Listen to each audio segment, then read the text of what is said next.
The Rams are reportedly interested in drafting this quarterback. Is it a good idea? Also, 5 areas that the Rams don't need to address this season, and more rumors about a new logo and jersey for next season. That's coming up next on Locked On Rams.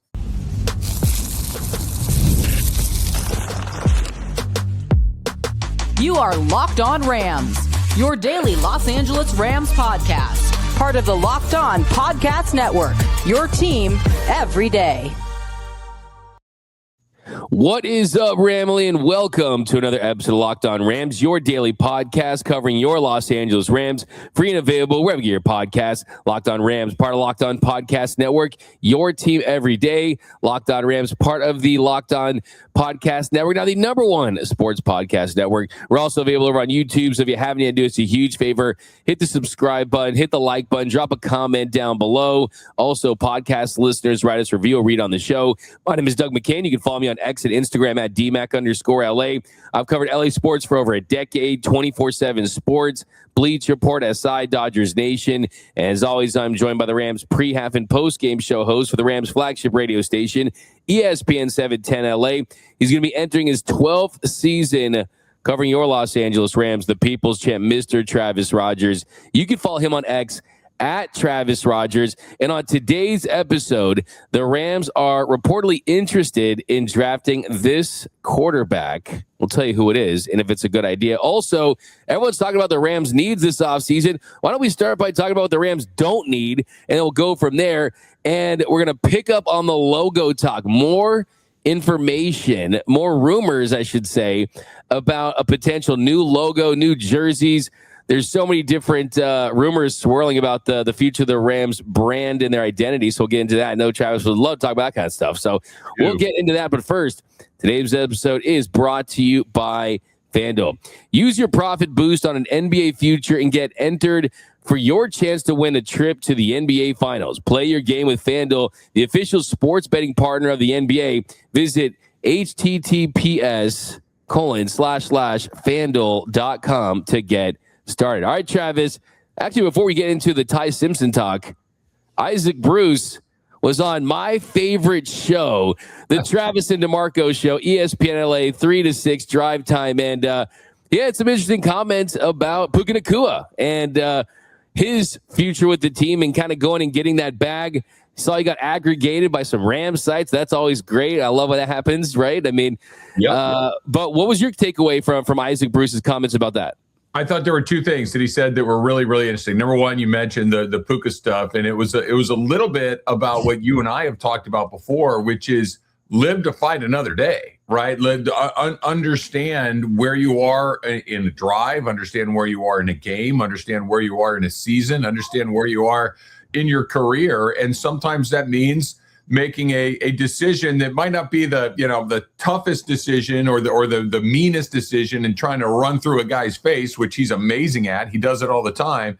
But maybe get on the ground, maybe step out of bounds, maybe avoid one extra hit here and there to try to extend your career. Isaac Bruce, I think, is a great example of that. A guy that was able to play a very long time at a very high level because he was able to pick his spots. He also talked about when you have to do it, you need to go do it, but you don't have to do it on every play. So I thought that was pretty interesting when it came to his view of Puka. The other part was what he said about the Patriots and Bill Belichick not getting into the Hall of Fame. Of course, the Rams lost that Super Bowl, Tom Brady's first Super Bowl championship. There was all that stuff about Spygate leading into that game that, a lot of the Rams players on that team believe that the Patriots had some information that they shouldn't have had, that they were able to stop some things that they had never, ever run before. And they almost like they knew it was coming. And Isaac was speculating that maybe that had something to do with them making Bill Belichick work, or I should say wait, to go into the Hall of Fame for a year.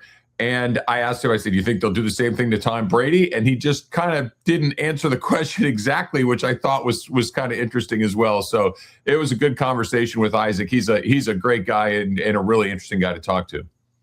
Yeah, I think it has to be that or the picture of him on the beach hooking his girlfriend, Jordan Hudson, when she was dressed like a mermaid.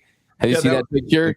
There's probably a combination of that too. So I think it's the cheating plus the Jordan Hudson stuff, and then you're not a first ballot Hall of Famer. But it is really interesting because you always kind of wonder throughout the course of careers that what is consistent with what fans think and what goes on with fan talk and writers and people within these organizations. And clearly there's some link and some connection with, like the perception is that as good as that Patriots team was, as great as that dynasty was with all those Super Bowls, that there were some years with Deflategate, and the Rams one was the biggest one to me. I mean, just because, the cameras, and if that's some illegal activity that, you talk to you hear these Rams players on these shows, like there is no convincing them otherwise. Like they state this stuff as fact.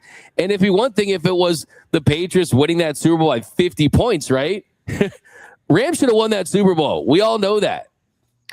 I think you're right. I think there's something like when you hang around these guys as long as I have, and I don't mean that as some sort of weird flex. I mean that as somebody who's been doing this for 30 years, and I've worked with a variety of professional athletes, a lot of NFL players, NBA players, Major League Baseball players, like a lot of guys that I have partnered with over the years. They can understand when they lose. They get it. It's professional sports, and you lose a lot in professional sports. Everybody's really good, and it's very rare to win a championship. And you kind of, I don't want to say you ever like losing, but you understand when you get beat. You do. You also will not accept it if you've gotten cheated. And I think Dodger fans, there you go. We're done. Segment one, got our Dodger reference in there. Dodger fans understand what we're talking about when we talk about the 2017 Astros. It's not the 2018 Red Sox. Everybody kind of shrugs their shoulder and goes, yeah, they got beat by, even though there's some stuff there too. But the 17 Astros, like, no. I think that's kind of what that Rams-Patriots Super Bowl, that first one was it 2001, where they're like, no, that wasn't just us losing. They can tolerate the losing. They can't tolerate the being unfair, that there being an advantage that one team had over another, that knowing stuff didn't have it. And you're right. When you hear these guys talk about it, it might have had something to do with it. You cannot convince them otherwise that they got ripped off in that game. Yeah, absolutely. It's all like fun and games, I guess, to talk about. But the truth is, like, that stuff is scumbag and actually ruins people's careers, coaches and players and things like that. Like, I remember reading about some rumors that the Rams were working on a fake kickoff, right, to possibly onside kick on a kickoff, and that the Patriots had gotten that on film, and it's part of the reason why that was never executed in a game, possibly. Yes, the Rams were extremely overconfident in that game, I think. For sure, but still, we could probably spend. That's a really good. We should do like a whole offseason episode when all the news goes away. Because trust me, no one loves a conspiracy theory like myself. Trust me, I'll wear a tinfoil Rams hat the entire episode, and maybe I'll get one for you too. But real quick, let's get into Ty Simpson, because Louis Riddick said that the Rams are interested in possibly drafting this quarterback out of Alabama. And we've talked about Ty Simpson a couple different times. He's 23, 6'2", playing the SEC where it just means more. And in 3 seasons with the Crimson Tide, he didn't even throw a touchdown because he didn't get much opportunities, right? Right. But he gets that opportunity. Clearly there's talent there. There's no doubt about it. Is he a generational star that you say, here's the keys to the franchise to? Doesn't feel like he's one of those guys. But I will say this, that at some point, you're going to have to either get a quarterback that failed somewhere else and see if he can work for your franchise with Sean McVay, whether it be a massive reclamation project. We were talking about guys like Trey Lance and Justin Fields, right? You go that path, or you can try to trade some draft picks to see if any of these top tier guys become available. But the truth is, I think Rams fans, if you're thinking, we're going to get the next Matthew Stafford, that's once in a 2-decade span that guys like that become available in those situations. So the most likely scenario to finding your next quarterback is just drafting the right guy and hope that it works out. So at some point, they're going to have to draft a quarterback. And if they feel like Ty Simpson has the potential to be that guy, and they don't have to use the top draft capital to get the win now pieces this year, it's not the worst idea. No, I agree with you. I kind of want to go back to something you said in the middle of that, because I think it's an incredibly good point, which is the Matthew Stafford of it all, right? This is why you have to do whatever you need to do right now to try to go do it again, because you're not getting another one of these. for a very long time. And if you do, great. It's the greatest fortune in the world. But the odds are you're not going to get a legendarily talented guy to play that position more than once every other generation or so, right? You basically went from Kurt Warner to, and we can even throw Jared Goff in there, right? They did get the number 1 pick, but it cost them a lot to do it. And Goff turned out to be a very good NFL quarterback, but Stafford's just different. That's why you got to try to maximize him while you have him. That's I just wanted to pause on that for a second. As far as them finding somebody else's, one man's trash is another man's treasure, maybe that doesn't happen very often. Justin Fields and the guys like that, they just do not interest me at all. I can't stress that enough. If Sean McVay and Les Snead see somebody in the draft that they could get towards the back of the first round, maybe in the second round, a Jackson Dart sort of guy. I mean, they had a chance to take him last year. They opted not to. Then sure, I'm interested in something like that. But I think you go look for your quarterback when you have to go look for your quarterback. And right now they don't have to go do it.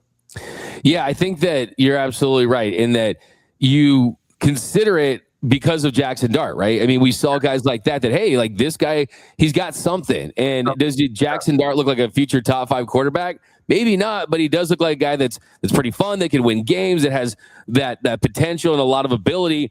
And I think with Ty Simpson, we'll probably spend a whole episode actually getting down to the nitty-gritty of him as a prospect. But kind of the interesting thing about the quarterback class of last season was all about Arch Manning, right? I feel like we were locked on Arch Manning for a couple weeks there, talking about him as a potential Ram at one point. But the quarterbacks that entered the season, the Nussmeyers, those kind of guys, the Mannings, the breakout guys weren't really talked about, like the Ty Simpsons, right? And Ty Simpson had a really good start to the season, and then he kind of tailed off. And a lot of reports say he had a back injury towards the middle of the year that led to his production falling off. And I do think that we use injury as a positive way too early when it comes to draft prospects. Always like, oh, he was just injured, right? Like, I'm not the first. I'm not going to say that was the biggest reason why, but it is interesting if you're talking about the second round, maybe late in the first round, if you have a plan in place to get your cornerback elsewhere. If it's a Jamel Dean in free agency, a Trent McDuffie via trade, something like that, as long as you can fill all your major needs and you feel like you have your win now pieces in place, I'm not against it. And clearly, Travis, the Rams have a type. They like them some SEC quarterbacks because it just means more. It means that the Big Ten's won the last 3 titles. There's a t-shirt. Did I show you that t-shirt? There's a t-shirt. I'm going to get it because, hey, UCLA, we're in the Big Ten, right? There's a t-shirt that celebrates all 3 the last Big Ten championships and has an Ohio State, Michigan, and an Indiana logo on it. Like, are Michigan fans buying shirts with Ohio State logos on? Ohio State fans buying shirts with Michigan? Like, I'm going to get the 3 straight Big Ten national championships, baby. Hey, throw the Bruins in there. They beat Penn State. They who knows? They could be the next team to go in there and do it. The Bob Chesney era starts now. Absolutely, man. Hey, does JMU have a basketball coach, by the way? Because we need a replacement for Mick Cronin. But coming up next, almost fell there. Coming up next, we're going to talk about the areas that the Rams do not need to address this offseason. That's coming up next on Locked On Rams. Finding a doctor you actually like can feel like discovering a diamond in the rough. Sure, you want someone who's in network, nearby, and has availability, but you also want a doctor who listens, makes you feel comfortable, and explains things clearly. That kind of doctor exists, and finding them is easy with ZocDoc. ZocDoc is a free app and website that helps you find and book high-quality in-network doctors so you can find someone you love without all the hassle. We're talking about booking in-network appointments with more than 150,000 providers across all 50 states, covering over 200 specialties, from primary care and dentistry to dermatology and eye care. ZocDoc makes the process real simple. You can search by specialty or symptoms and actually build a care team that works for you. You can also read verified patient reviews so you can feel confident choosing a doctor you're actually going to like. So stop putting off all those doctor's appointments and go to ZocDoc.com/LockedOnNFL to find and instantly book a doctor you'll love today. That's ZocDoc.com/LockedOnNFL, ZocDoc.com/LockedOnNFL. And thanks to ZocDoc for sponsoring this message.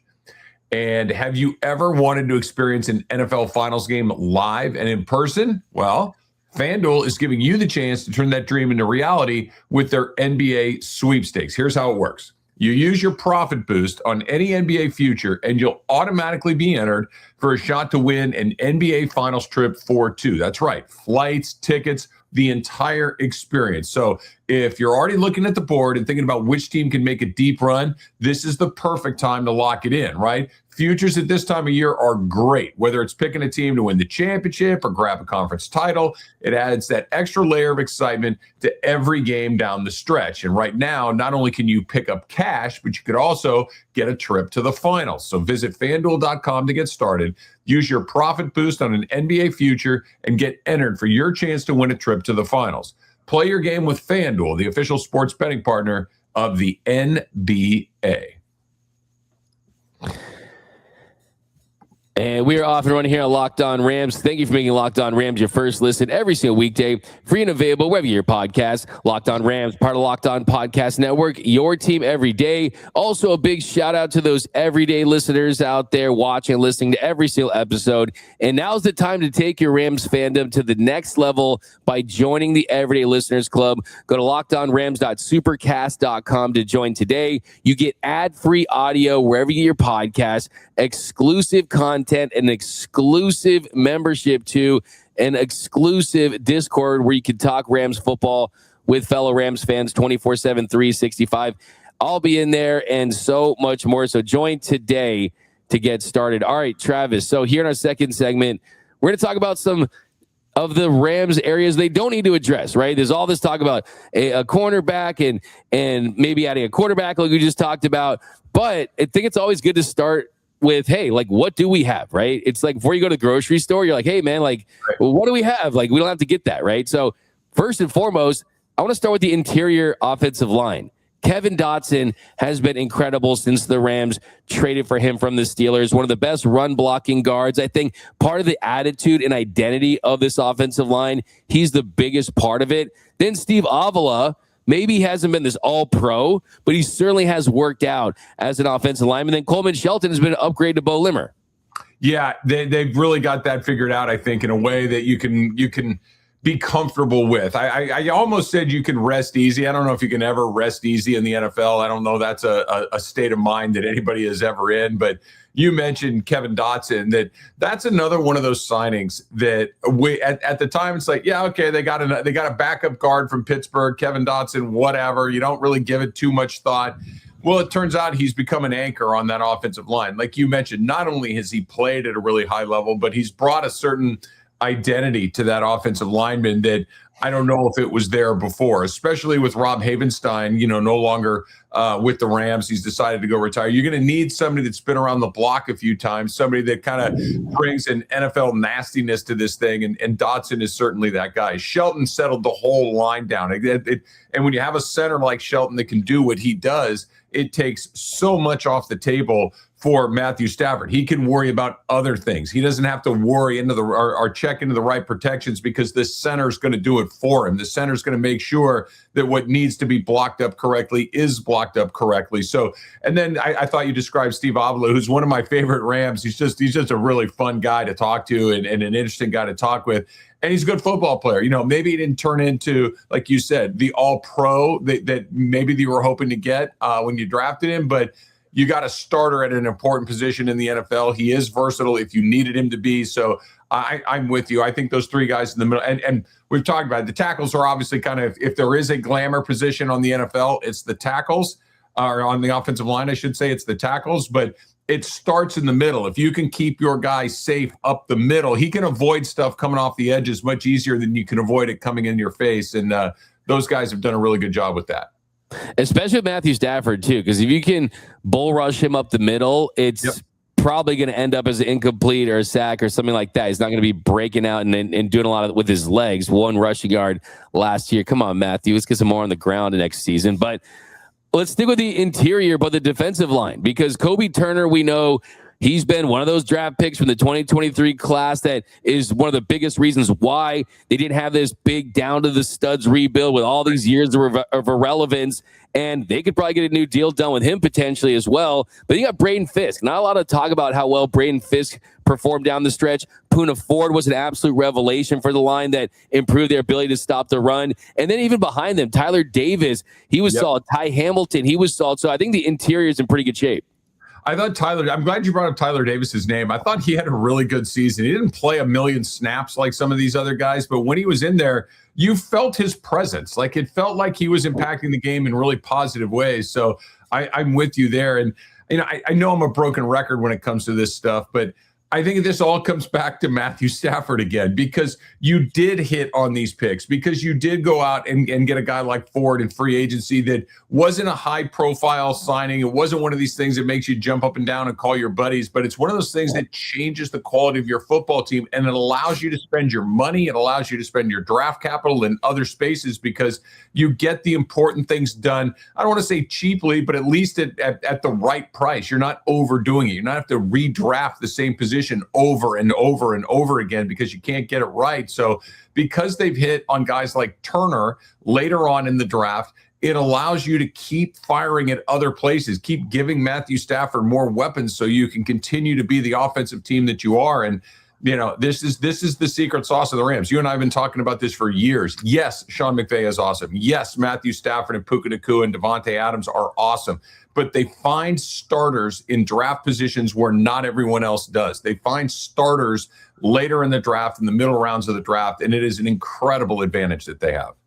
Yeah, I love that you bring that up, Travis. Like when the Rams go out there and they draft Mekhi Lemon from USC, fight on, those defensive linemen, they can thank themselves, right? Like, hey, you were able to go get that dude because we held it down here. Like offensive lineman, you didn't have to go and get a center and use draft capital on that. Or Steve Avila worked out, so you don't have to address that in another area. So when they do get those luxury type of picks to go win now, to add weapons around Matthew Stafford, when you already have a Devontae Adams or a Puka Nacua, and yes, it's hypothetical, right? But it gives them the flexibility to consider those options because in some of the non-glamour positions, they found pieces that have worked out. So I think that's absolutely big. So they should give themselves credit whenever they get these pieces. So running back, Blake Corum, I think next season is going to have an even bigger year. I really love the year Blake Corum had, just kind of looking back, the confidence that he runs with. He kind of brings a different element, little outside zone, and the way that he can be bowling ball inside the 20. And then Kyron Williams, Jarquez Hunter didn't get the run that we thought he was going to get, but I do think next season we could possibly see more Jarquez Hunter than Ronnie Rivers, which kind of sends him up the depth chart a little bit. But hey, you got a true 1-2 punch in Kyron Williams and Blake Corum. They've had kind of every variety of running back that you could, and not even but necessarily by style, but by impact, right? They had maybe the best running back in the league for a few seasons in Todd Gurley. We saw what they were able to do with that. We saw what they had when it was kind of a group by committee, whether it was Sony Michel, Cam Akers, Darrell Henderson. Like they just had all these guys that were, kind of interesting, but never really made a huge impact. And now they're kind of right in the middle of those two things, which is they've got two really good NFL running backs. Kyron Williams gets in the end zone a lot. If Kyron Williams didn't have that fumbling problem, and again, now that the season's over, we can say it, he didn't fumble again after that San Francisco 49er game on week 5. So hopefully that is something that we'll talk about as a previous issue and not a current one. But Corum, they hit on. Williams, you hit on. And these guys are getting a little better year after year. So it gives them a lot of flexibility. And that is clearly something that you don't need to go look at. And again, you can fire more shots at the secondary. You can fire more shots in some other places that you want to do it because you got those picks right. And both, Williams, a 5th round pick, great find there. Corum, obviously a little bit higher. But again, you're not spending massive draft capital to get these guys. And they're both really good players. They really are. And maybe they're not the superstars that Marshall Falk was or Steven Jackson was or Todd Gurley was. Like I still, hey, if it's 2:00 in the morning, I can't sleep. Yes, your boy will throw on some Todd Gurley highlights on the YouTube and fall asleep to that. Will I be doing that to Kyron Williams 10 years from now? No, I'm telling you right now, I will not, right? Blake Corum probably not either. But in the aggregate, it's just about getting Matthew Stafford in this offense some balance. And here's a wild stat for all the for the Matthew Stafford detractors out there, if there are any at this point, which there shouldn't be any, but his 165 games with the Detroit Lions, he had a 100-yard rusher 11 of those games. I mean, that's insane. Reggie Bush was one of them, by the way. But yeah, it's pretty insane when you think about it. So he's got a competent running game, and that's what you feel good about. But coming up next, we have an area that maybe Travis might not think it's a need, but it might be need, and the logo talk. Right? Forget the areas needs, by the way. Let's go right to the logo talk. But that's coming up next on Locked On Rams. Tax season does not have to take over your life, because this year TurboTax is making it easier than ever to just hand things off and move along with your day. Because with TurboTax full service, you can have your taxes done for you by a trusted local expert, start to finish, without the stress or the guesswork, which means instead of spending hours trying to figure out forms, you can meet with a local TurboTax expert in person if you'd like, or rather online. They handle everything from W-2s to self-employed forms and work to get you every deduction possible. You can upload your documents, you can go about your day, and you'll get updates right in the TurboTax app. It is a huge time saver and gives you real peace of mind knowing that a tax expert is handling all of it. For a limited time, also, you can have your taxes done by a local TurboTax expert for just $150 all in. If a TurboTax expert did not file for you last year, just file by February 28th. So take taxes off your plate and get back to your life. Visit turbotax.com/local to book your appointment today.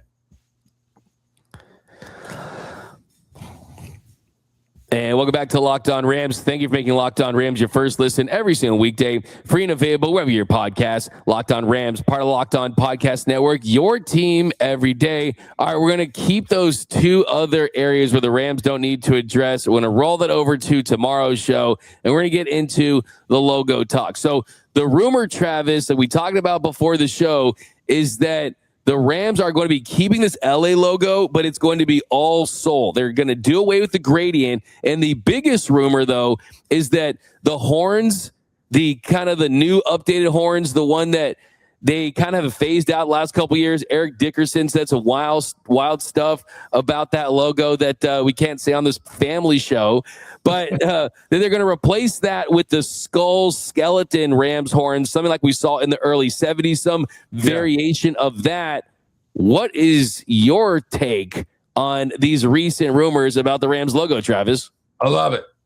Look, you and I both are kind of into uniforms for our teams. We like when they tinker with it a little bit. We like when they realize that maybe you missed a little bit and you go back and you try to clean some stuff up.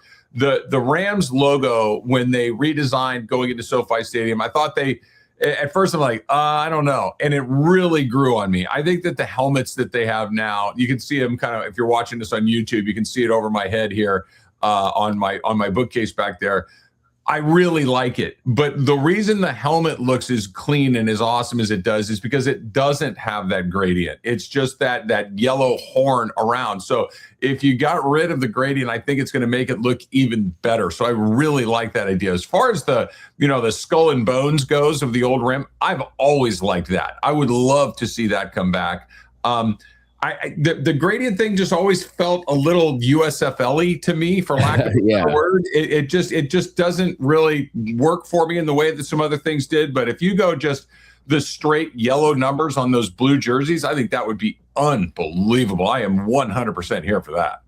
Yeah, the gradient jerseys look like they were jerseys you would wear for like a Tubi movie or like an Adam Sandler football movie, right? Or something like that, right? Where they didn't look like an NFL uniform.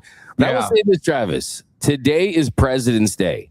It is. And the president of the Rams is Kevin Demoff. And if you want to improve his approval rating with guys like myself, it is go back, and I'm gonna die on this hill. Like, iconic franchises, we talked about this show before. Iconic franchises do not change their uniform. They just do not. Look at them all from top to bottom. Yankees, Dodgers. I mean, they don't change, right? Real Madrid. I mean, the list goes on and on. Yeah. The Rams' iconic classic uniforms are as good or better than any team's uniform set in the history of the game. And my issue is this: if you're going to bring back a variation of that skull logo. It has a pretty pronounced curl on it. So you mean to tell me that it's going to have a bigger curl on the logo than it is on the helmet? And I just think that and here's the thing: if you're going to bring out a new logo in a new uniform set, and I like the version that we saw in the midnight mode ones, where at least it's going the right way, and I can get behind that compared to what we have now.